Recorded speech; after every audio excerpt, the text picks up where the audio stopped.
Ok,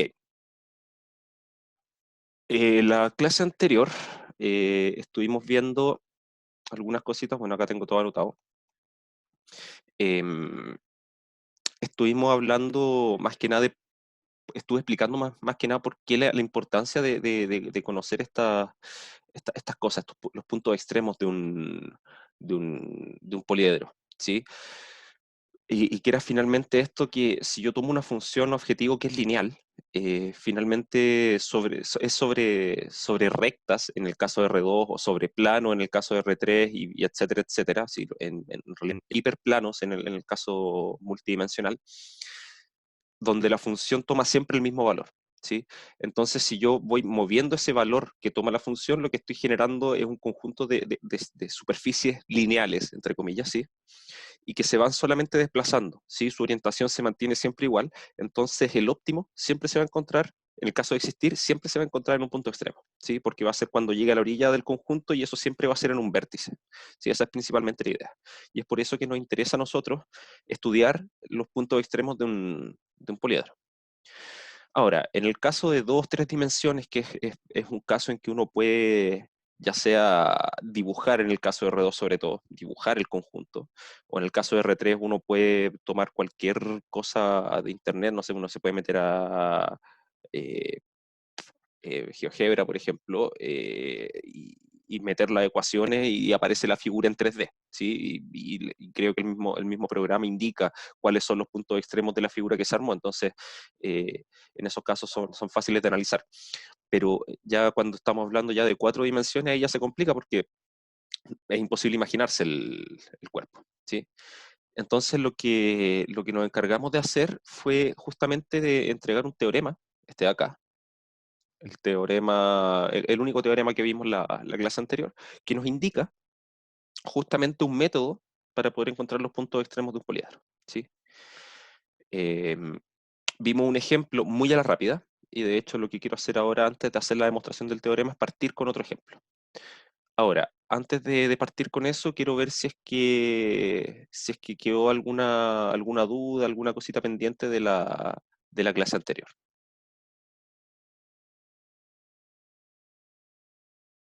Si alguien tiene alguna duda, si alguien levanta la manito, si alguien me escribe por el chat.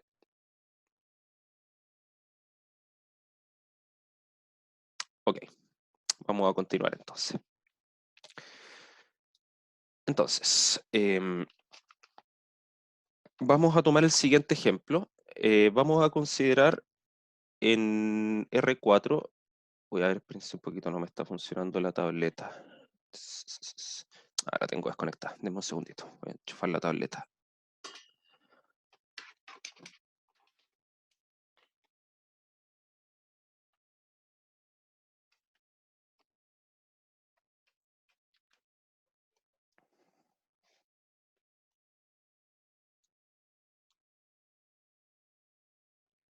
Problemas técnicos. Denme un segundito. Ya, ahí sí. Vamos a considerar voy a hacer otro ejemplo. Consideramos en R4. Sí, que este ya es un caso en que no podemos simplemente dibujar el poliedro y tenemos que buscar alguna otra manera para encontrar su punto extremo. Em, el poliedro P dado por las siguientes ecuaciones. Vamos a tener x1 más 4 tercios de x2 más 2x3 igual a 3 medios.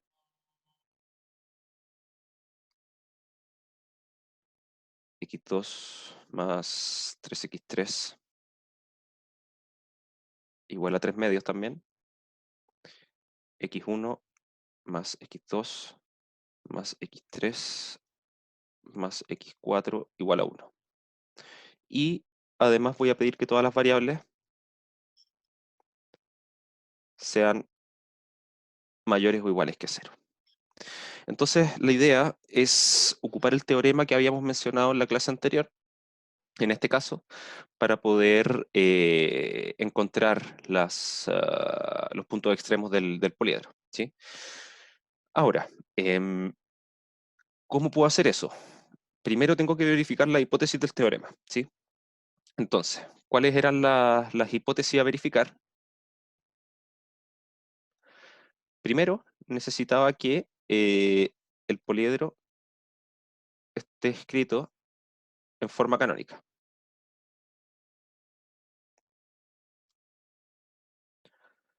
¿sí? ¿Qué significaba eso? Que sea un sistema de ecuaciones, finalmente, y además solicitar que todas las variables sean mayores o iguales que cero, ¿sí? En este caso, eso se cumple, ¿sí? Porque de hecho puedo escribirlo de forma matricial como a por x igual a b con x mayor o igual a cero, donde la matriz A viene dada por los numeritos que están en este sistema de ecuaciones, ¿sí? Entonces sería, la primera fila tendríamos un 1, un 4 tercios, un 2, un 0. Segunda fila vamos a tener un 0, un 1, un 3 y otro 0. Y en la cuarta, o sea, en la tercera fila, perdón, tendríamos puros 1. El lado derecho, el vector B, sería un vector que tiene 3 medios y 1, ¿sí? Que son los lados derechos de las tres igualdades de acá. Y bueno, esto solamente por completitud nomás, voy a anotar que el vector x, para que quede claro, es el vector que tiene x1, x2, x3 y x4. ¿Sí? Con eso, finalmente, si yo anoto ahora a por x igual b y x mayor o igual a 0, es exactamente lo mismo que está arriba. Entonces, listo, esa primera parte se verifica, el poliedro está escrito en forma canónica. Segundo, necesito que el rango de la matriz, voy a ponerlo acá como pregunta, me hago esta pregunta, ¿es el rango de A igual a la cantidad de filas? Sí, esa es la pregunta que me tengo que hacer, si es que el rango es igual a la cantidad de filas de la matriz. Bueno, ¿qué significa en este caso? Aquí ya un poco más difícil, entre comillas, un poco más difícil que el caso anterior, ¿sí? Porque en el caso que vimos en la clase anterior era una matriz de dos filas, ¿sí? Y ahí verificar que la matriz fuera de rango 2 significaba solamente que una de las filas no fuera ponderación de la otra, ¿sí? Aquí ya es más complejo porque estamos hablando de combinaciones lineales, ¿sí? Entonces, ¿cómo puedo fijarme yo que esas tres filas de la matriz A son efectivamente linealmente independientes? Hay varias formas, ¿sí? Una sería, por ejemplo, escalonar esto de acá, escalonar esta matriz y fijarme que no se me forma una fila con puros ceros, por ejemplo. Esa es una de las formas. Otra es escribir las tres filas como si fueran vectores y poner una combinación lineal que sea cero, por ejemplo, y ver que las constantes que tuve que poner ahí necesariamente eran puros ceros, ¿sí? Son todos estos métodos de álgebra lineal, ¿sí? Que necesito que, sobre todo para esta parte, cuando tienen que verificar si es que una matriz es del rango que corresponde, ¿sí? En este caso rango 3, tienen que manejar esas herramientas de álgebra lineal para poder determinar. O sea, estamos hablando solamente de dependencia, de independencia lineal, ¿sí? Otra forma, por el teorema núcleo-imagen, como esta matriz A define una transformación que va de R4 a R3, ¿sí? Podría ocupar el teorema núcleo-imagen, ¿sí? Entonces verificar que el rango de A sea 3 es lo mismo que el núcleo de A, ¿sí? Sea de dimensión 1. Esa es la otra opción. Y para eso sería básicamente tomar A, multiplicarla por un vector, imponer eso igual a 0, resolver el sistema y darse cuenta que queda una variable libre. Sí, eso es básicamente que la imagen, perdón, que el núcleo tenga dimensión 1. Sí, hay varias formas. Vamos a tomar una de esas, ¿sí? Voy a demostrar que si tomo una combinación lineal de las filas, eh, entonces los ponderadores siempre van a ser 0, ¿sí? Entonces, sean lambda 1, lambda 2, lambda 3 en R, tales que lambda 1 por el vector... la otra opción, no lo mencioné. Y de hecho, ¿saben qué? Vamos a hacerlo así. Porque yo le había mencionado que finalmente el rango de una matriz es la cantidad de filas linealmente independientes y eso es exactamente igual a la cantidad de columnas linealmente independientes. ¿Sí? Entonces lo voy a hacer con las columnas. Entonces voy a tomar cuatro numeritos que estén en R y voy a tomar las columnas de la matriz y voy a tomar una combinación lineal. 4 tercios, 1, 1, lambda 3, 2, 3, 1, lambda 4, 0, 0, 1. ¿Sí? Eh, Aquí, ¿qué es lo que me debería pasar? ¿Sí? Aquí necesariamente estas tres cosas van a ser linealmente dependientes, ¿sí? Porque son 4 vectores en R3. Pero lo que debiese pasar es que estos numeritos, voy a poder tomar solamente 3 de ellos independientes y uno libre, ¿sí? Y el hecho de que haya uno que queda libre, ¿sí? Es lo que me va a indicar que eh, el rango es igual a 3, ¿sí? Porque voy a tener el 4 menos ese libre, ¿sí? Esa es la idea. Que esto es básicamente analizar el núcleo, ¿sí? Porque yo cuando estoy haciendo esta combinación lineal así, lo que estoy haciendo es tomar la matriz y multiplicarla por un vector, ¿sí? Que tiene lambda 1, lambda 2, lambda 3 y lambda 4. ¿Sí? Entonces, acá lo que estoy analizando básicamente es el núcleo de la matriz. Entonces, bueno, si hago esto, por ejemplo, ¿qué tendría que pasar? A ver, esto se reduce a lo que decía, es el sistema de acá. 2, 3, 1, 0, 0, 1. Y eso lo voy a estar multiplicando por un vector, lambda 1, lambda 2, lambda 3, lambda 4. ¿Sí? Eso es lo mismo que está al lado izquierdo. Y eso nos va a dar el vector nulo. Entonces, lo que tengo que hacer es estudiar este sistema. ¿Cómo estudio este sistema? Bueno, escalono. Entonces voy a tomar la matriz extendida.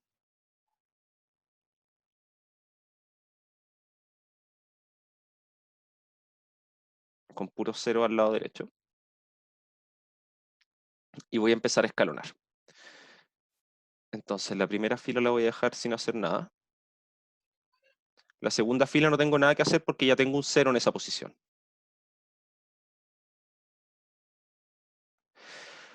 Para la tercera fila, lo que voy a hacer, bueno, a la tercera fila le voy a restar la primera. Entonces acá me va a quedar un 0, 1 menos 4 tercios, entonces me va a quedar un menos un tercio.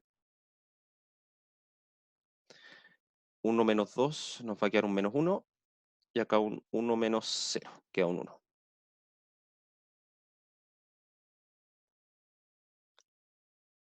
Ahora lo que voy a hacer es, la primera fila va a quedar tal cual.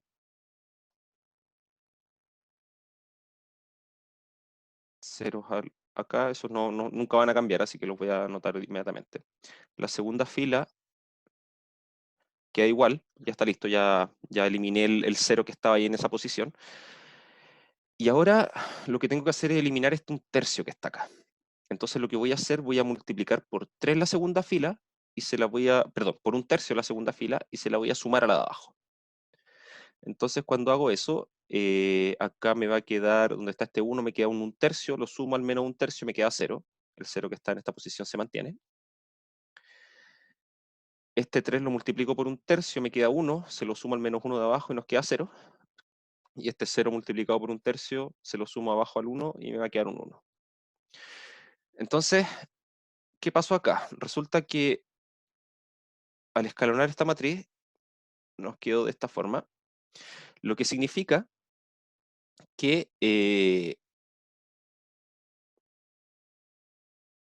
acá abajo la última ecuación nos está diciendo que lambda 4 tiene que ser necesariamente 0. ¿Sí? Voy a tener que lambda 2 más 2 lambda, perdón, más 3 lambda 3 es igual a 0, ¿sí? Por la segunda ecuación. Y la primera nos está diciendo que lambda 1 más 4 tercios de lambda 2 más 2 lambda 3 es igual a 0, ¿sí? Entonces, el valor de lambda 4 está fijo, ¿sí? Ese no se puede cambiar, ese está listo. Y me quedan dos ecuaciones, ¿sí? Me quedan estas dos ecuaciones en las cuales, bueno, necesariamente tengo dos ecuaciones para tres incógnitas, ¿sí? Así que tengo una variable libre. Entonces de aquí, lambda 2, lambda 3 o lambda 4, queda como variable libre. Solamente una de ellas.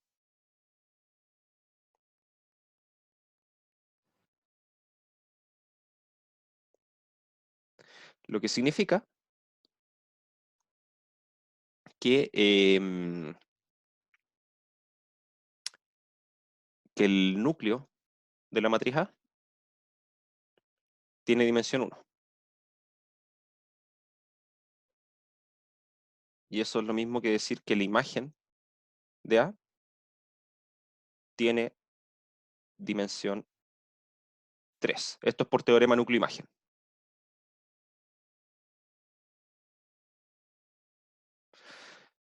¿Sí? Y eso es exactamente el rango de A.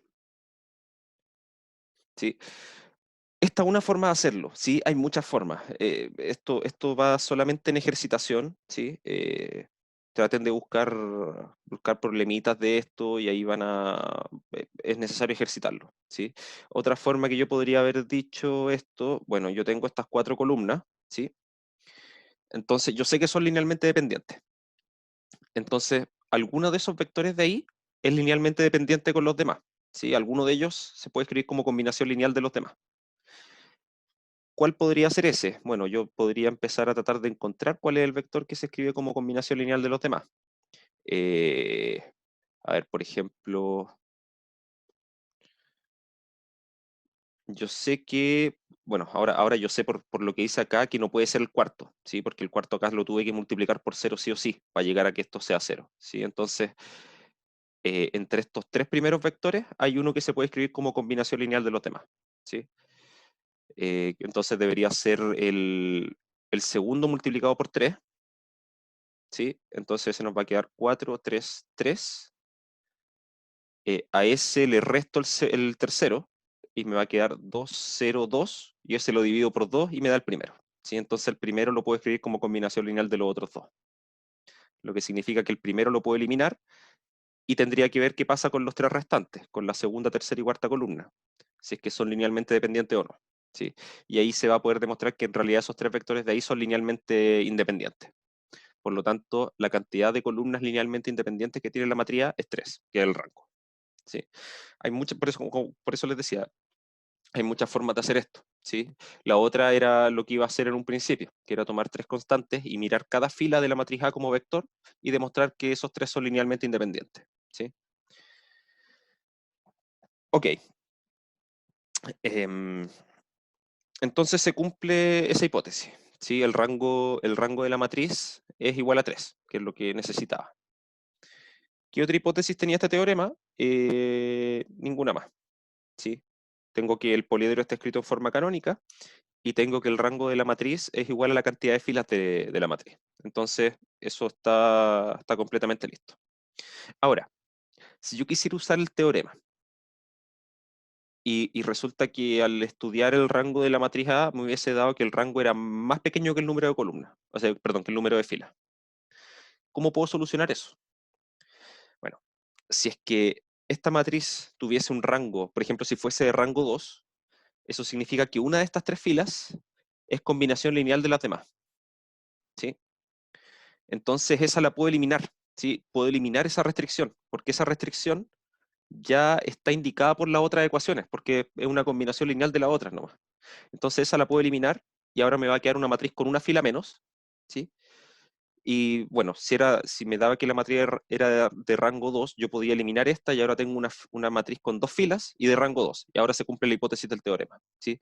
En el fondo va relacionado con esto que les mencioné en la clase introductoria, que muchas veces conviene analizar el modelo de optimización porque a veces hay restricciones redundantes, ¿sí? Y es básicamente eso lo que estoy haciendo acá, o sea, lo que estoy explicando. En este caso no hay ninguna restricción que sea redundante, ¿sí? Las tres restricciones son distintas porque son linealmente independientes.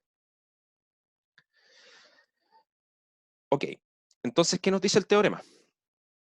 El teorema nos dice que yo con esta matriz de acá puedo obtener los puntos extremos, ¿sí? Tomando de buena manera las columnas de esta matriz, armando matrices invertibles, ¿sí? Que en este caso tienen que ser matrices de 3×3. Ahora, preguntémonos inmediatamente cuántas de estas matrices podría construir. Entonces, ¿cuántas matrices debo estudiar? ¿Sí? Y para eso habíamos dado una formulita que era re simple. Es n sobre m, donde n es el número de columnas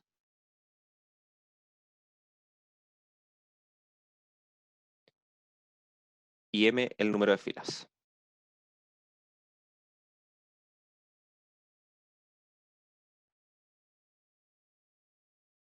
¿Sí? Entonces en este caso nos va a dar un numerito igual bien bajo, porque n es 4 en este caso, y m es 3. Entonces esto nos da 4 sobre 3, que es igual a 4 factorial, dividido 3 factorial, 1 factorial, y esto de acá da 4. Son cuatro matrices que tengo que estudiar, ¿sí?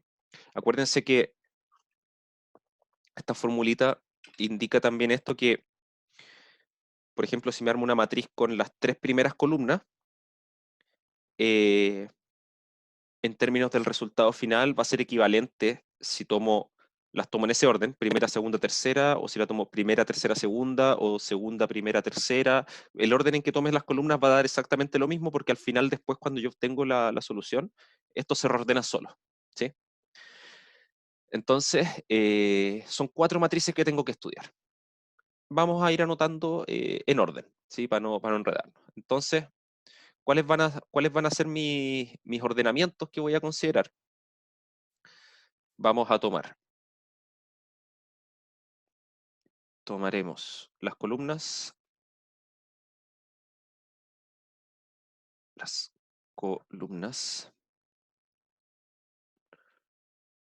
como, y los voy a anotar como vectores, ¿sí? Entonces voy a tomar primera, segunda, tercera, primera, segunda, cuarta, después voy a tomar la primera, tercera, cuarta, después voy a tomar la segunda, tercera y cuarta, ¿sí? Y no tengo más opciones, ¿sí? Porque cualquier otra opción va a ser un reordenamiento de alguna de esas de ahí, ¿sí? Esas son todas las opciones que tengo. Entonces, vamos al caso 1, que es tomar las primeras 3 columnas de la matriz, ¿sí? En ese caso me construyo la matriz B, que es la que aparece en el teorema, que va a tener las primeras 3 columnas de la matriz A. Entonces va a ser 1, 0, 1, 4 tercios, 1, 1, y en la tercera columna voy a tener un 2, un 3 y un 1. Sí, a ver, déjenme chequear que lo haya notado bien. Sí, son esas 3 primeras columnas.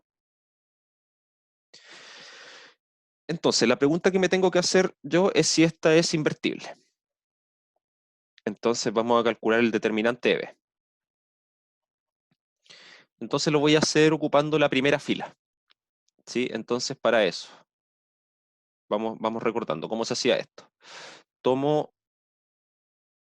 este valor, lo ocupo como pivote y calculo el determinante y lo multiplico por el determinante de esto que está acá abajo, ¿sí? Entonces me queda 1 por el determinante de 1, 1, 3, 1.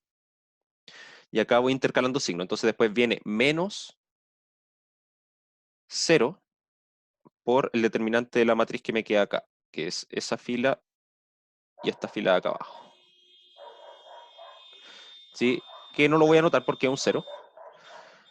Y después tengo que tomar más 1 por el determinante de la matriz que queda acá arriba. Entonces acá nos va a quedar más 1 por 4 tercios, 2, 1, 3. Bueno, y eso lo puedo calcular ya un poquito más fácil. Esos 1 no los voy a volver a anotar porque ¿para qué?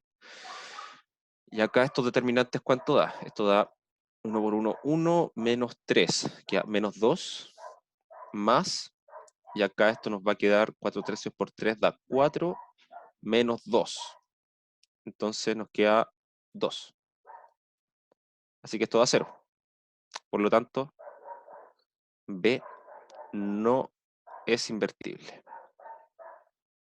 Listo, y ahí con eso terminé, porque eso significa que esto de acá no me va a entregar un punto extremo de la matriz, o sea, perdón, del poliedro. ¿Sí? Listo, con eso estoy listo. Entonces vamos a la siguiente. B en este caso yo dije que iba a ser tomando la primera, la segunda y la cuarta columna. Entonces nos va a quedar 1, 0, 1, 4 tercios, 1, 1, y la cuarta columna que es 0, 0, 1. ¿Ya? Y vamos a calcular el determinante ahora. Recuerden que para calcular el determinante hay una fórmula súper general, ¿sí? Que finalmente es como para aprovecharse de los casos cuando hay muchos ceros en la matriz, ¿sí? Entonces voy a calcular ahora el determinante ocupando la tercera columna, ¿sí? Aprovechando que tiene dos ceros. Entonces, ¿cómo se hacía eso? Bueno, acá partía siempre con un más, menos, más. Entonces tengo que partir con un más acá, y va a ser 0, va a ser este 0 acá, multiplicado por el determinante de la matriz que está acá abajo. Ya voy a marcarlo igual que en la anterior. Entonces sería 0 por el determinante de esto de acá, que no lo voy a anotar, ¿sí?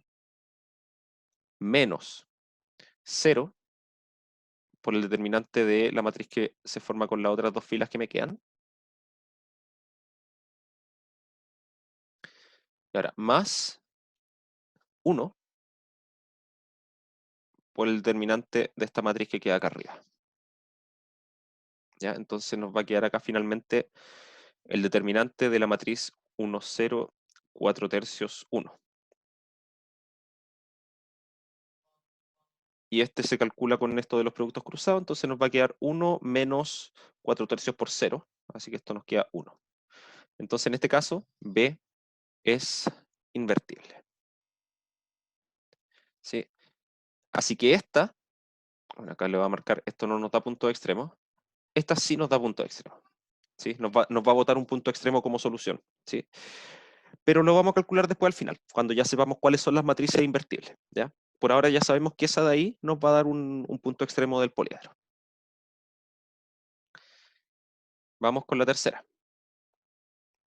B igual a, y ahora voy a tomar la primera, la tercera y la cuarta columna. Entonces nos va a quedar 1, 0, 1, 2, 3, 1, 0, 0, 1.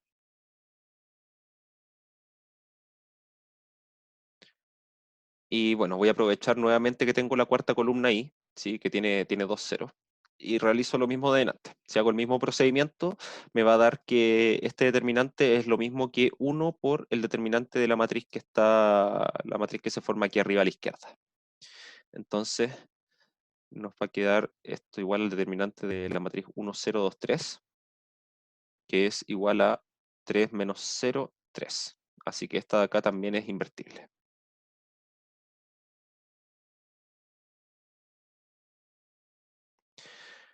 Perfecto. Y nos vamos ahora a la última,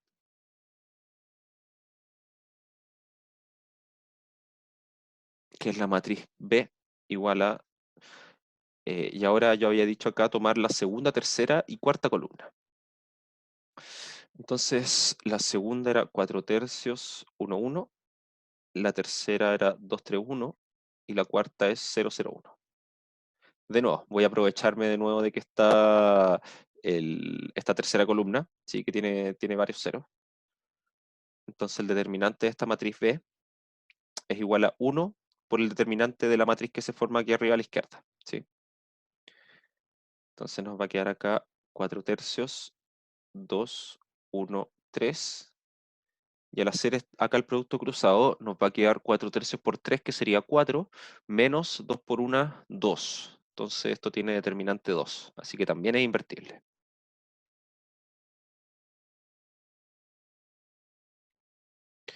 Perfecto. Tenemos tres casos de estos cuatro posibles puntos extremos, ¿sí? De estas cuatro opciones que tenía para ordenar la matriz B, la matriz A, ¿sí? Las columnas de la matriz A, para obtener matrices de 3 por 3. Tengo tres que me sirven, ¿sí? Tres que nos van a entregar puntos extremos del poliedro. Ahora, ¿cuál es el siguiente paso entonces? Vamos a ponerle acá, procedemos a invertir las matrices.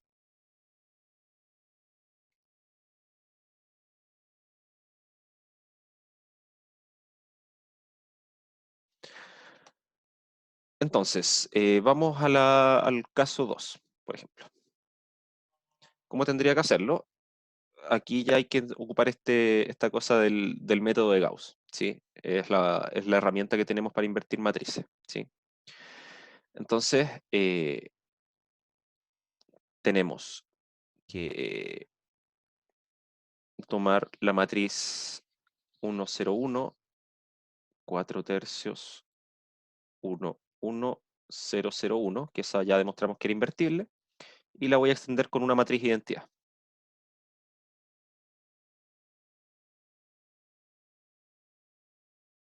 Y tengo que empezar a escalonar, ¿sí? No tengo mucha más opción. Entonces, la primera fila queda tal cual. Y aquí esto de verdad tienen que ejercitarlo harto porque, bueno, lo mismo que pasaba en álgebra lineal, o sea, cualquier error después se arrastra y se termina obteniendo cualquier tontera, ¿sí? Así que también tienen que tener harto cuidado con eso. Segunda fila la voy a mantener igual porque tengo ya el 0 aquí debajo de este 1. Y la tercera fila, para eliminar ese 1 que está ahí abajo a la izquierda, tendría que restarle la primera fila. Entonces acá nos va a quedar 0 menos un tercio, 1. Y acá nos va a quedar un menos 1, un 0 y un 1.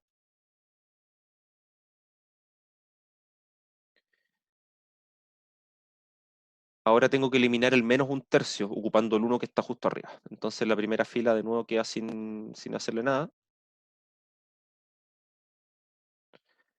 Segunda fila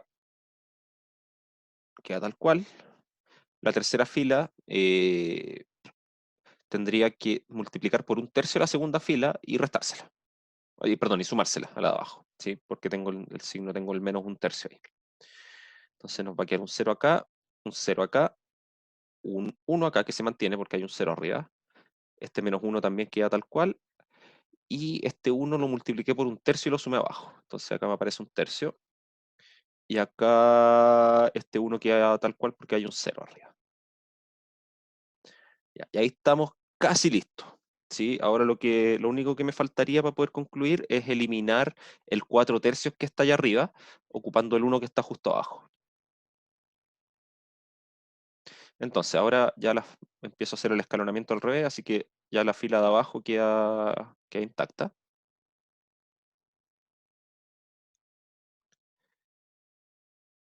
La segunda fila también queda intacta. Y bueno, para la primera tendría que multiplicar por 4 tercios la segunda fila y restársela a la de arriba. Entonces el 1 que está aquí arriba a la izquierda queda tal cual.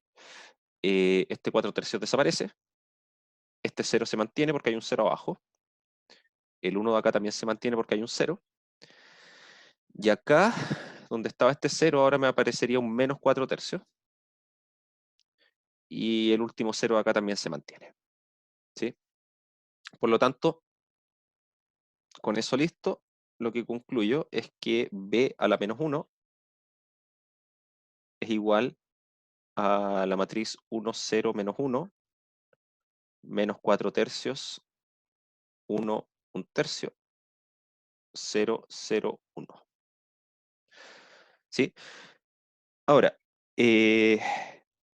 tengo que ahora calcular cuánto me daría hacer el producto b a la menos 1 por b, ¿sí? Donde b era el vector 3 medios, 1. ¿Sí? Era este vector que está acá arriba. ¿Sí? Entonces, esto es 1, 0, menos 1, menos 4 tercios, 1, 1 tercio, 0, 0, 1. Y eso ahora lo estoy multiplicando por el vector que había dicho que era 3 medios, 1. Y bueno, al hacer ese producto, ¿cuánto va a dar? Nos va a quedar acá nos queda 3 medios, y acá nos va a quedar menos 2. En la segunda fila nos va a quedar 3 medios simplemente. Y en la tercera nos va a quedar un menos 3 medios, más un medio, más 1. Bueno, y eso nos va a dar finalmente menos un medio, 3 medios. Y acá nos va a quedar menos 3 medios más un medio. Eso nos va a quedar menos 1 más 1, 0. ¿Ya? Y este de acá inmediatamente lo descarto. No genera punto extremo. ¿Por qué? Simplemente porque tiene una coordenada negativa. ¿Sí? Recuerden eso, ¿sí? Porque parte de la descripción del poliedro era que todas sus coordenadas tenían que ser positivas. ¿Sí? Listo, entonces vamos recapitulando. De las 4 formas que yo tenía para reordenar la matriz, ya descarté una porque la matriz no era invertible. Y de las 3 que me quedaron, ya trabajé con una, invertí la matriz, la multipliqué por el lado derecho de la ecuación y me dio un vector que no puede generar un punto extremo porque tiene una coordenada negativa. Así que ya me van quedando solamente 2 opciones de punto extremo. Entonces vamos a este de acá, tercero, que era la matriz 1, 0, 1, 2, 3, 1, 1, 0, 1, 2, 3, 1, 1, 0, 1. Y la quiero invertir, así que la extiendo con la matriz identidad.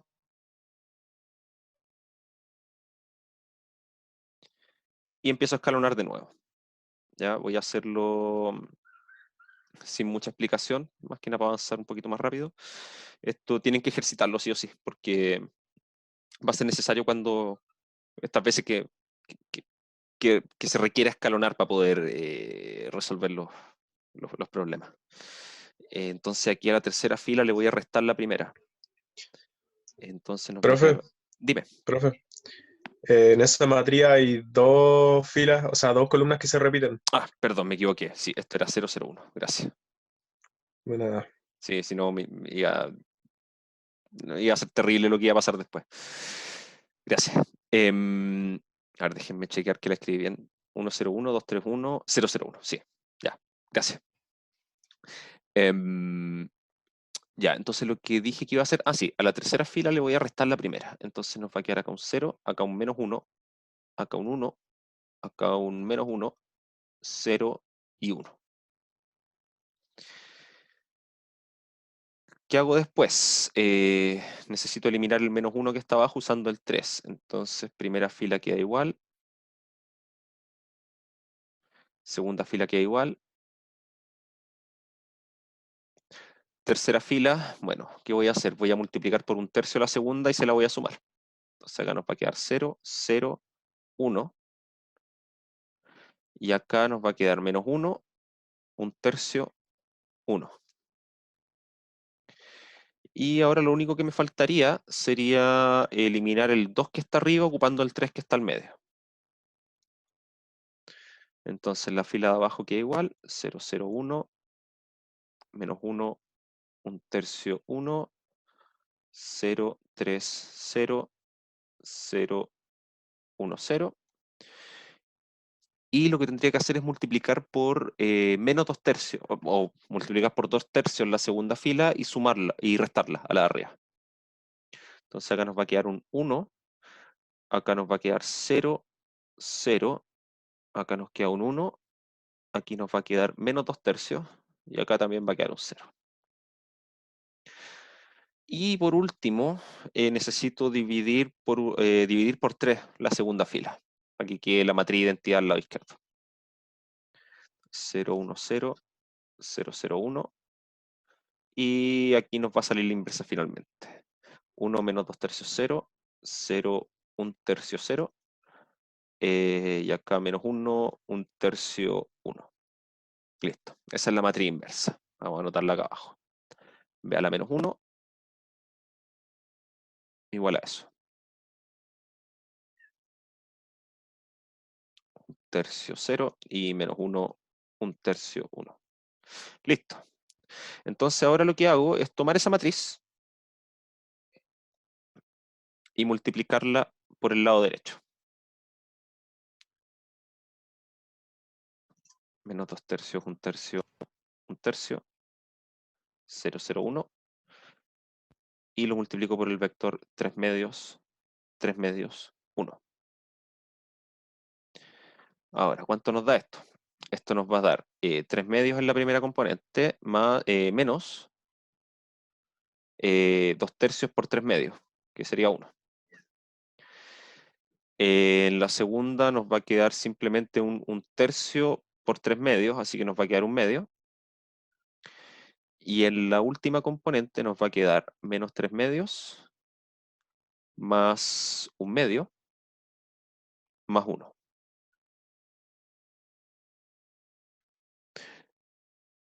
Entonces, ¿cómo nos queda esto al final? Esto nos queda en la primera componente un medio, en la segunda nos queda un medio también, y en la tercera nos va a quedar, acá un medio más 1 son 3 medios, menos los otros 3 medios nos queda un 0. Este sí nos sirve. Entonces vamos a decir acá que este sí genera un punto extremo.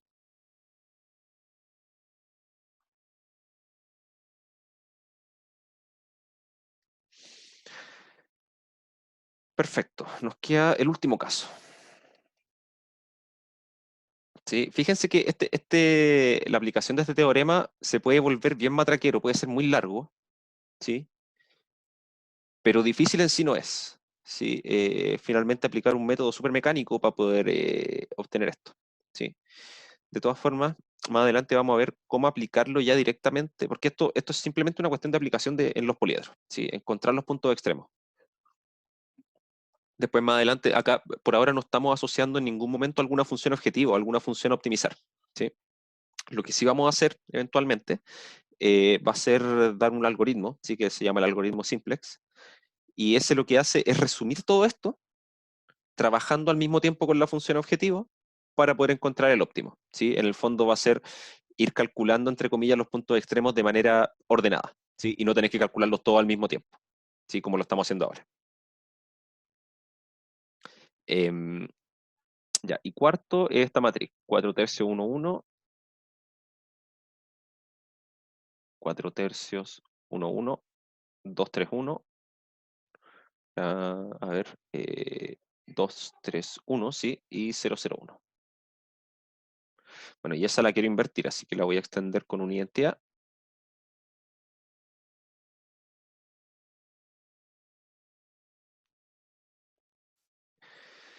Y echémosle para adelante. A ver, tendría que multiplicar por 3/4 la primera fila y restársela a la segunda y a la tercera. Y aquí es donde los números ya se empiezan a poner un poquito más feos. Entonces acá nos va a quedar 0.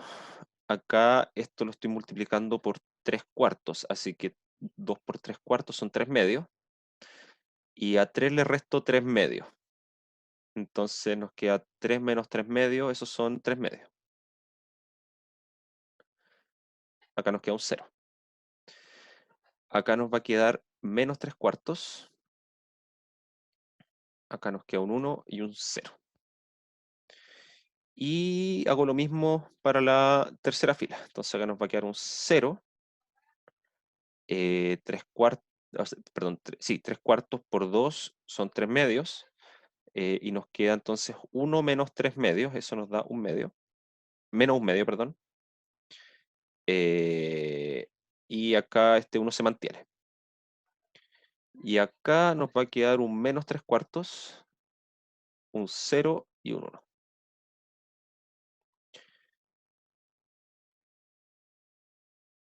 Ahora, tengo que eliminar el menos un medio de abajo con el 3 medios que está al medio. Primera fila se mantiene. Segunda fila también se mantiene. Menos 3 cuartos, 1, 0. Y para la última, tendría que dividir por 3 esta fila, la segunda fila, y sumársela a la tercera. Entonces nos va a quedar 0, 0, 1, y acá nos va a quedar esto dividido por 3. Entonces nos va a quedar un cuarto. Menos un cuarto, perdón. Y a eso se lo sumo a los menos 3 cuartos de abajo, nos queda un menos 1. Este 1 lo estoy dividiendo por 3 y sumándolo, así que nos va a quedar un tercio y un 1 acá abajo. Y por último, necesito eliminar el 2 de arriba con el 3 medios del medio. Entonces, la última fila queda tal cual, ya estoy escalonando hacia arriba. Menos 1, un tercio, 1, 0, y acá nos va a quedar este 3 medios, tal cual, no lo voy a modificar todavía. Menos 3 cuartos, 1, 0. Y bueno, para eliminar ese 2 tendría que multiplicar la segunda fila por 4 tercios. ¿Sí? Con 4 tercios me queda un 2 ahí y se la resto a la de arriba. Entonces nos va a quedar 4 tercios acá, 0, 0. Y ahora esto de acá, este menos 3 cuartos, lo multiplico por 4 tercios, nos queda un menos 1. Y ese menos 1 se lo resto al 1 de arriba, entonces nos va a quedar un 2. Esto quedó multiplicado por 4 tercios y lo resto, entonces nos va a quedar menos 4 tercios acá arriba y un 0. Y ahora ya para terminar, tendría que multiplicar por 3 cuartos la primera fila. Entonces acá nos va a quedar un 1, un 0, un 0. Dije por 3 cuartos, sí. Entonces acá nos va a quedar 3 medios, menos 1, 0. La segunda fila la tengo que multiplicar por 2 tercios. Entonces nos va a quedar 0, 1, 0, menos un medio, 2 tercios, 0. Y la última no le tengo que hacer nada porque ya tiene un 1 ahí. Entonces nos va a quedar menos 1, un tercio, 1. Listo. Si no me equivoqué, esa es la inversa. Entonces acá, vea la menos 1, sería 3 medios, menos un medio, menos 1, menos 1, 2 tercios, un tercio, 0, 0, 1. Y lo que hago entonces ahora es tomar b a la menos 1 multiplicado por el lado derecho b. Entonces vamos a anotar todo de nuevo para poder hacer la multiplicación. Menos 1, 2 tercios, un tercio, 0, 0, 1. Y eso ahora lo multiplicamos por el vector 3 medios, 1. Y hago las multiplicaciones correspondientes acá. Acá nos quedan 9 cuartos menos 3 medios. 9 cuartos menos 3 medios y solo eso. Después en la otra componente acá nos va a quedar menos 3 cuartos más 1. Y en la última nos queda un 1. y eso a la larga nos va a dar como resultado, en la primera componente tengo 9 cuartos menos 3 medios, o sea, son 3 cuartos. 3 cuartos, sí. 3 cuartos. En la segunda componente tengo 1 menos 3 cuartos, así que nos queda un cuarto. Y en la última componente tengo un 1. Así que este también está correcto, porque tiene todas sus coordenadas positivas. Entonces, esto sí genera un punto extremo. ¿Sí? Y fíjense que la forma en que lo escribí en esos últimos dos casos, que puse que sí generaba. ¿Sí? No estoy diciendo que eso sea un punto extremo. ¿Sí? Acuérdense que el poliedro que estamos considerando está sobre R4. ¿Sí? Entonces tiene que tener 4 coordenadas. La pregunta es cómo están esas coordenadas. Entonces, finalmente, los puntos extremos, finalmente, Profe, dime, creo que la última coordenada está mal. Debería ser un cero. En vez de, eh, acá, sí, sería eh, menos 3 medios más un ay, medio. sí, calculé pésimo, sí, toda la razón, sí, como que tomé el uno por uno nomás, Ya, gracias, sí, de nada. sí, es menos 3 medios, más 3 medios, no, más un medio, sí, menos 3 medios, más un medio, da menos uno, más uno, cero, sí, sí, gracias, calculé pésimo, sí, había considerado como el uno por uno nomás, gracias. Bueno, de todas formas igual genera un punto extremo, ¿sí? Finalmente, los puntos extremos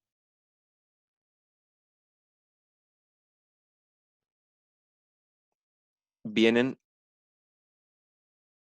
de los, lo voy a anotar así, de los ordenamientos,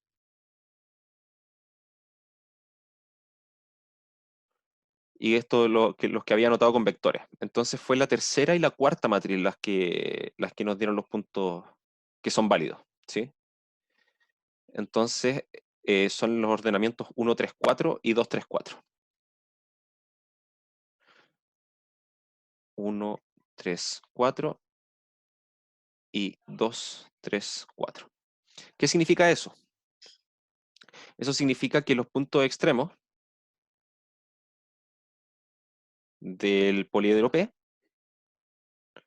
van a ser los siguientes vectores. Son vectores de 4 coordenadas, donde en el primer caso tomé la primera, tercera y cuarta columna. Eso significa que tengo que tomar este resultado que era válido y tengo que ubicar sus coordenadas, así como están, en la primera, tercera y cuarta posición. Entonces, esto era un medio y cero. ¿Sí? Y en las posiciones que me quedan vacías, relleno con cero. ¿Sí? Eso es lo que nos dice el teorema. Y el otro punto, que era con la segunda, tercera y cuarta, lo que tengo que hacer es tomar estos valores que me dio acá, ponerlos en la segunda, tercera y cuarta posición. Y todo el resto, rellenar con cero. Entonces esos son los dos puntos extremos que tiene este poliedro. ¿Sí? Ok. em, Voy a dejarlos ahí ustedes unos minutitos. Yo creo que seguimos en unos 10 minutos más. ¿Sí? A la vuelta, o bueno, en este intertanto yo ahora voy a parar un poco, pero en el intertanto, si tienen alguna duda me preguntan y vamos viéndolo, ¿sí?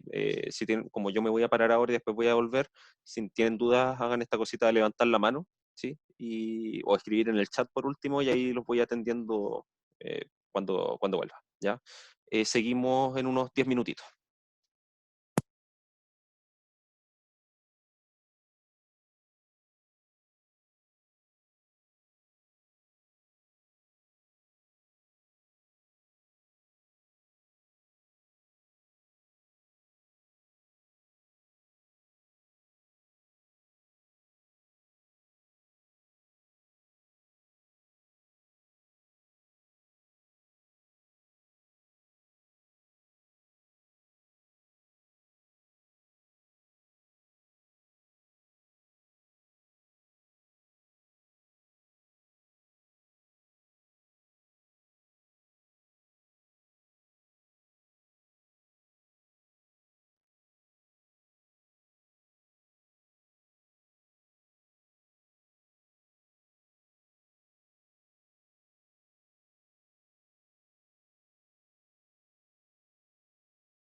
Ok, entonces, para dejarlo claro, lo que me preguntaban sobre el rango de la matriz es necesario porque lo que significa esta hipótesis de que el rango de la matriz sea igual al número de filas es básicamente decir que no tengo, en mi sistema de ecuaciones, no tengo ecuaciones redundantes, ¿sí?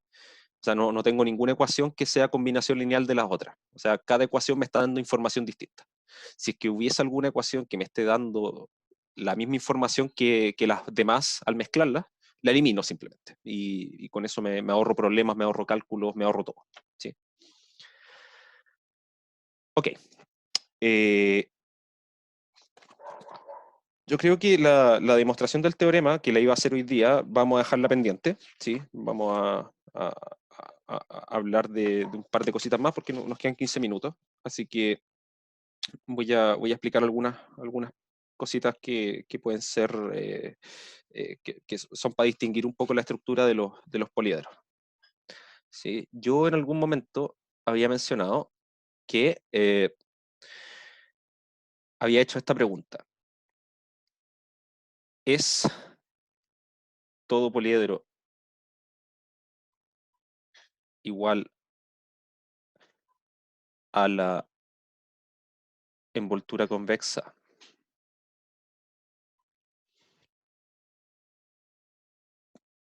de sus puntos extremos? Esta fue una cosa que enuncié en su momento, porque en los ejemplos que habíamos visto siempre se cumplía eso. O sea, yo tomaba un poliedro cualquiera, ¿sí? Yo miraba sus puntos extremos, que en este caso serían estos de acá, y después yo tomaba su envoltura convexa, que es básicamente tomar todas las combinaciones convexas que yo pueda tomar de ellos, y lo que queda es nuevamente el mismo poliedro, ¿sí? Pero eso no es cierto en general, ¿sí? Esto de acá es falso en general, ¿sí? Ya había mencionado que es verdadero, es cierto, si el poliedro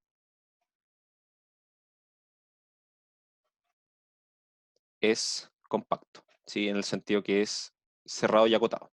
Ahí eso es cierto, ¿sí? Bueno, por la forma en que estamos definiendo los poliedros son siempre cerrados, ¿sí? Porque son siempre con desigualdades de menor o igual. Y el hecho de que tengan ese igual en la desigualdad, sea menor o igual, eso hace que el poliedro siempre sea cerrado. Eso ya lo demostramos. Pero la compacidad viene asociada al hecho de que el conjunto sea acotado. ¿Por qué pasa eso? Eh, veamos el siguiente ejemplo.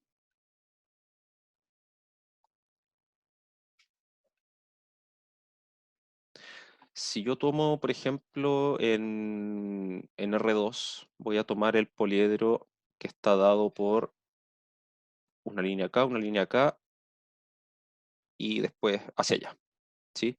Y esto va a ser no acotado, esto va a llegar hasta el infinito hacia allá. Entonces, si yo estudio sus puntos extremos, resulta que sus puntos extremos van a ser este de aquí, este de acá y este de acá.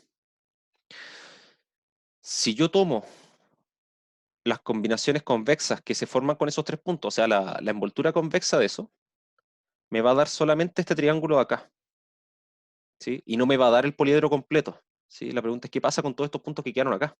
¿Sí? Desaparecieron completamente. Entonces, en este caso, tenemos que P es distinto de la envoltura convexa de los puntos extremos de P, ¿sí? Que es justamente lo que nos preguntábamos arriba, si era cierto eso siempre o no. Y es falso, en este caso es falso, ¿sí? Y aquí lo que pasa es que aparece un nuevo concepto, que es el que llamamos de direcciones. Entonces, aquí aparece el concepto de dirección. Fíjense que, por ejemplo, si yo tomo un punto cualquiera que esté dentro del poliedro, por ejemplo, tomo A ver, pongámosle número a esto. Supongamos que este es el punto 1, 0, perdón, 0, 1. Este de acá abajo va a ser el punto 0, menos 1. Y este de acá va a ser el punto menos 1, 0. ¿Sí? Vamos a poner números simples. ¿Sí? Entonces, voy a tener que la envoltura convexa de esos 3 puntos va a ser ese triángulo. Pero acá yo tengo muchos puntos más. Entonces yo tengo, por ejemplo, que el punto, por ejemplo, el 1, 0, que va a estar ubicado por acá, pertenece a P.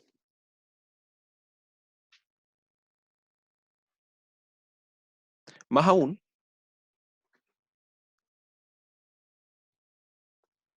voy a tener que cualquier punto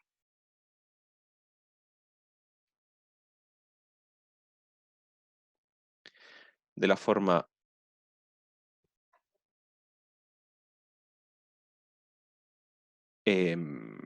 aquí, ojo, estas dos líneas son paralelas, ¿sí? Son paralelas al eje X. Eso no lo mencioné, pero es la idea que tengo con el dibujo, ¿sí?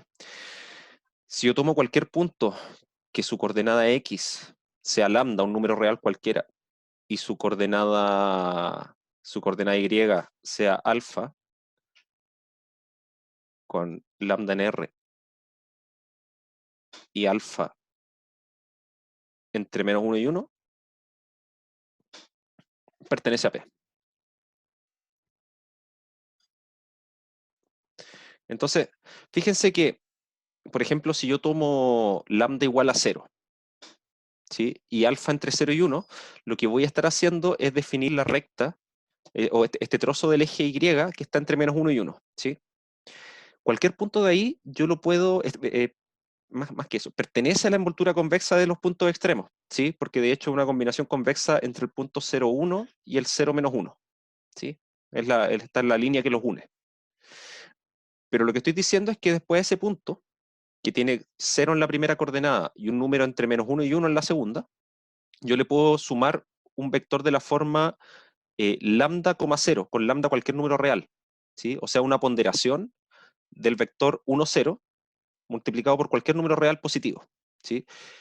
E independiente de cuál sea ese punto lambda, o sea, ese valor lambda, el punto que resulte va a pertenecer a este conjunto, ¿sí? Entonces, eh, vemos que el punto 0 alfa pertenece a P,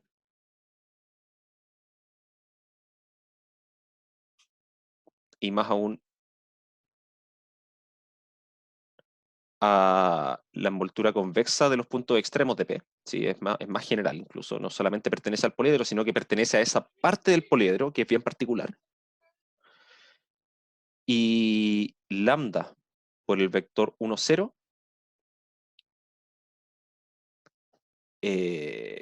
sumado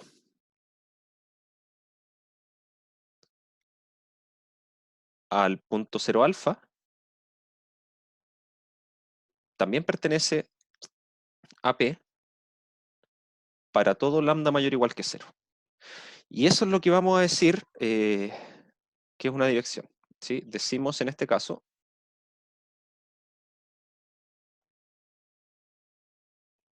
que el vector 1, 0 es una dirección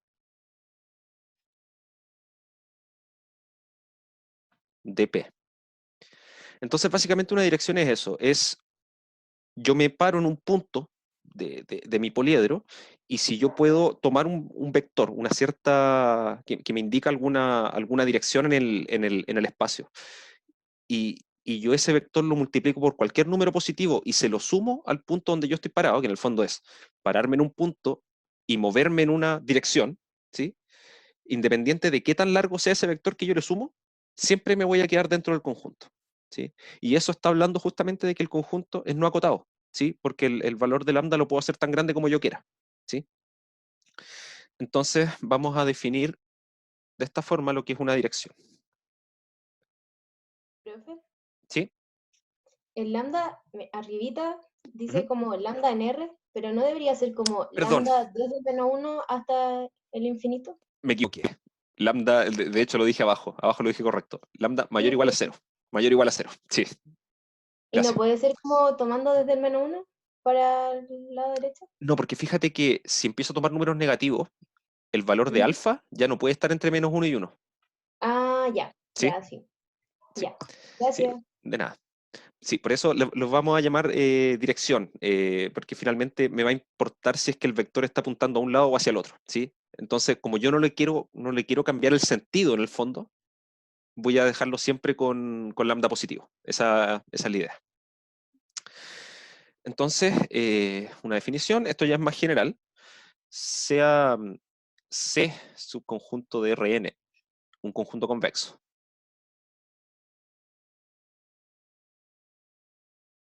Sí, esto es válido para cualquier convexo, no solamente para los poliedros. Un vector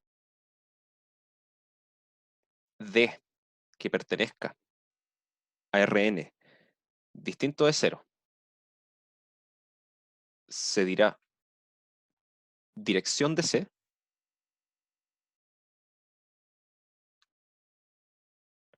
si para cualquier X que pertenezca al conjunto C, el vector X más lambda S, perdón, más lambda D pertenece a C para todo lambda mayor o igual a cero. ¿Sí? Que es básicamente lo que estaba haciendo acá arriba. ¿Sí? Yo tomé un punto de la forma 0 alfa con alfa entre -1 y 1, que eran puntos que pertenecían a este poliedro. ¿Sí? Eran los puntos que están aquí sobre ese trocito del eje Y. Y después le sumé el vector 1, 0 multiplicado por cualquier lambda mayor o igual a 0, y me daban puntos que siempre van a quedar dentro del conjunto, dentro de este poliedro que dibujé. ¿Sí? Siempre van a quedar por ahí entre medio en alguna parte. ¿Sí? Eh, entonces eso es una dirección. Una dirección es un vector que cumple que si yo me paro en cualquier parte del poliedro y le sumo esa dirección multiplicada por cualquier lambda, siempre voy a quedar dentro del conjunto. ¿Sí? Entonces me está mostrando básicamente en qué direcciones el conjunto es no acotado. ¿Sí? Esa es más o menos la idea de una dirección. Entonces, vamos a definir ahora lo que sí había mencionado antes y que había corregido un poco la forma en que lo había llamado. ¿Sí? Entonces, definición se llama polítopo en Rn a la envoltura convexa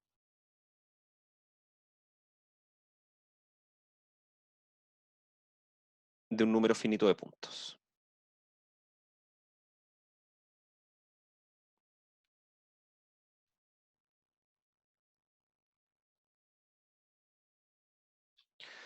Entonces, este concepto de los polítopos está muy asociado a los poliedros, ¿sí? Y principalmente a los poliedros acotados, ¿sí? Entonces, como proposición lo voy a anotar acá, que más que nada, más que una proposición es una observación. Un conjunto P o un poliedro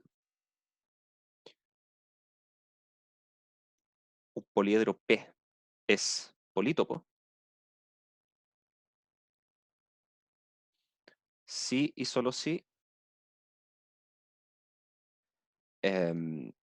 no tiene direcciones.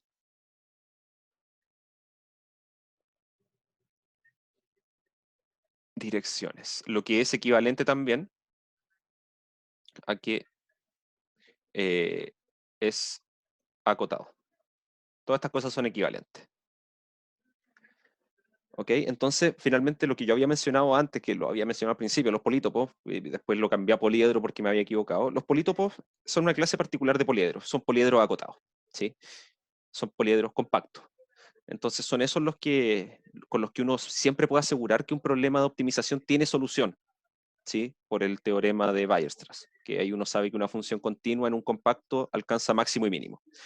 Si es que el poliedro es no acotado, para el mínimo o el máximo podría no tener solución, ¿sí? O para ninguno de los dos. Pero eso igual va a quedar reflejado después en el algoritmo para poder encontrar las soluciones de un problema. Ahora, ¿qué son las cosas que tienen que satisfacer las direcciones? Y con esto vamos a terminar. Supongamos que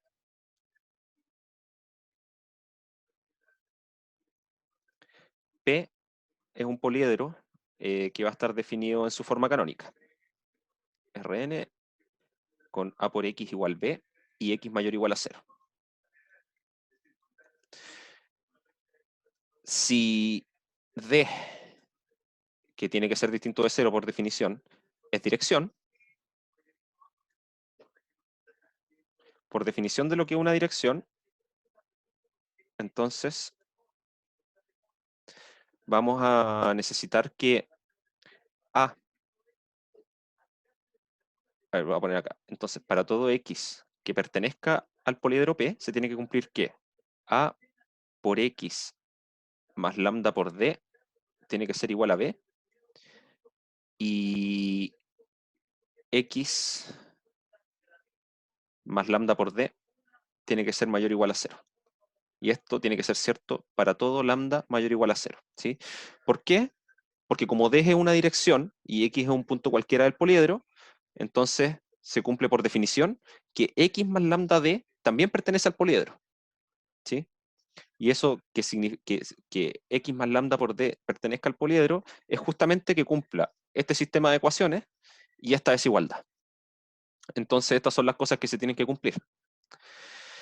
Pero resulta que si yo distribuyo acá, yo sé que A por X, esto es lo mismo que A por X más lambda por A por D igual a B.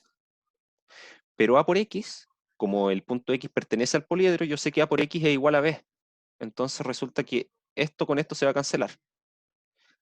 Y como lambda es cualquier número mayor o igual a 0, para que se cumpla la igualdad lambda por A por D igual 0, esto implica, bueno, de hecho es equivalente a que A por D sea igual a 0. Eso siempre se va a tener que cumplir. O sea, una dirección va a ser un vector que pertenece al núcleo de la matriz A. Esa es una de las condiciones. ¿Cuál es la otra? Yo tengo acá que todas las coordenadas de esta suma, de X más lambda por D, son mayor o iguales que 0. ¿Sí? Si D tuviese una coordenada negativa, y yo hago lambda muy grande, el resultado va a tener esa coordenada negativa también. ¿Sí? Entonces, necesariamente, esto, mediante ese procedimiento de verlo de esa forma, significa que D también tiene que ser mayor o igual a 0 siempre. Entonces, vamos a tener que D es dirección de P. Sí, solo sí. A por D es 0 y D es mayor o igual a 0. O sea, básicamente es casi pertenecer al poliedro. Es un poco distinto. ¿Sí? Es como pertenecer a un poliedro también, pero que su lado derecho es 0. ¿Sí? Fíjense que el hecho de que D sea una dirección no necesariamente significa que el vector D por sí solo pertenece al poliedro. ¿Sí? Son cosas distintas. Para que eso ocurra, tendría que cumplirse que el vector X, que el vector nulo pertenece al poliedro. Y ahí en ese caso yo podría decir eso. Las direcciones en sí solamente me están indicando hacia dónde me puedo mover, no me está diciendo que es un vector que pertenece al poliedro. ¿Ya? Entonces vamos a ver más en profundidad la próxima semana este concepto de direcciones, vamos a ver algunos ejemplos y vamos a ver cómo de una forma muy similar a como calculábamos los puntos extremos, vamos a poder calcular lo que vamos a llamar las direcciones extremas, que es básicamente el mismo concepto de un punto extremo, ¿sí? Van a ser direcciones que son extremas, no pueden ser escritas como combinación lineal de otras, ¿sí? Es como la dirección más a la orilla que me puedo ir del poliedro, en la cual yo me puedo mover infinitamente por esa línea, ¿sí? Es básicamente eso. Si me corro un poquito más, me salgo del poliedro. Esa es básicamente la idea. Y con eso ya nosotros vamos a terminar ya el estudio en sí de los poliedros y vamos a empezar ya a trabajar un poquito más en la optimización en el caso lineal. Vamos a retomar este concepto en la próxima clase para verlo con más claridad, ver algunos ejemplos y lo otro, clase auxiliar, probablemente va a partir la próxima semana. No sé qué está pasando con el asunto de las votaciones para el paro. Ahí esa cuestión, ahí me tendrán que... Me están informando por ahí cuando sepa algo, ¿ya? Bueno, no sé si queda alguna duda, alguna consulta. Con esto ya los dejaría libres por hoy día. Profe, Dime. yo tengo una duda, pero no con lo que vimos hoy día, sino que Ujú. quería recordar por qué pedíamos que las variables como x1, x2, etcétera, sean mayor o igual a 0. Es que mira, lo que pasa es que cuando definimos un poliedro, nosotros lo definimos así como una desigualdad del estilo A por X menor o igual a B, ¿cierto? Resulta que Sí. cualquier poliedro se puede escribir en forma canónica, ¿sí? Pasándose a un espacio de dimensión superior, en el cual todas tus desigualdades ahora son igualdades, y todos los términos del vector X son mayor o iguales que 0. Es por decir, el poliedro está en forma canónica, ¿sí? Por eso se pide que las variables sean mayor o iguales que 0, ¿sí? Y eso se puede hacer siempre con un poco de formación de las cuestiones, pasando por transformaciones lineales, reacomodando cosas, pero siempre se puede hacer, ¿sí? En los casos que vamos a estudiar nosotros, o bien siempre se les va a dar el sistema con igualdades, o se los va a dar con desigualdades, y en las cuales van a tener que sumarle una variable, esta que habíamos mencionado, la variable de holgura, para convertir las desigualdades de menor o igual en igualdades. Entonces, si yo le sumo algo ahí, para pasar de un menor igual a un igual, lo que estoy sumando tiene que ser positivo, ¿sí? Esa es más o menos la idea, ¿sí? Ya, gracias. De nada. Bueno, si no hay más dudas, lo dejamos hasta acá. Que tengan un buen fin de semana y ahí nos estamos comunicando. Chao, profe. Chao, chao. Que Chao, estén profe. bien. Gracias. Chao, Chao. profe. Chao, Que estén gracias. bien. Chao, Chaito, chaito. gracias. Chao.